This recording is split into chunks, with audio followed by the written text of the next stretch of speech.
வணக்கம் friends, welcome to JC builders. விருதுநகர்லேருந்து சத்யநேசன். நாம் தினந்தோறும் 2026 வீடு கட்டுவதற்குரிய டிப்ஸ்களை பார்த்து கொண்டு இருக்கிறோம்.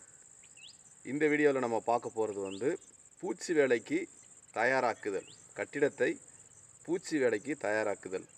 இதுக்கு முந்தைய வீடியோவில் நம்ம மேலே கைப்பிடிச்ச ஒரு கட்டுவது, படிக்கட்டு ரூமு காங்கிரீட் போடுவது வரைக்கும் இதுக்கு முன்னாடி வீடியோவில் சொல்லியிருந்தேன்.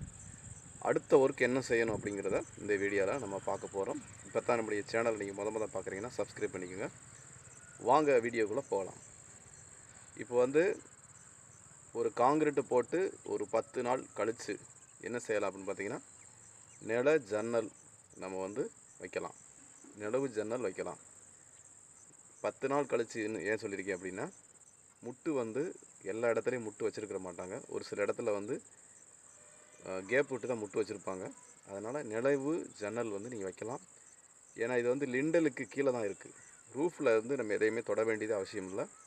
லிண்டலுக்கு கீழே தான் நம்ம நில ஜன்னல் நம்ம வைக்க போகிறோம். அதனால் அந்த ஒர்க்கை ஃபுல்லாக நம்ம கம்ப்ளீட்டாக பார்த்துடலாம்.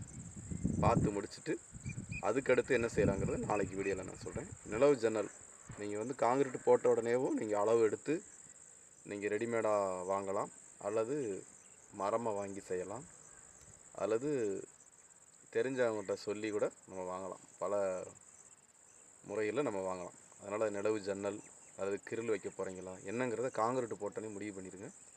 முடிவு பண்ணி அந்த ஒரு 10 டேஸுக்குள்ளேயே நிலவு ஜன்னல் எல்லாத்தையுமே ஏற்றிடுங்க. ஏற்றி இதை ஃபுல்லாகவே ஃபில் பண்ணிடுங்க.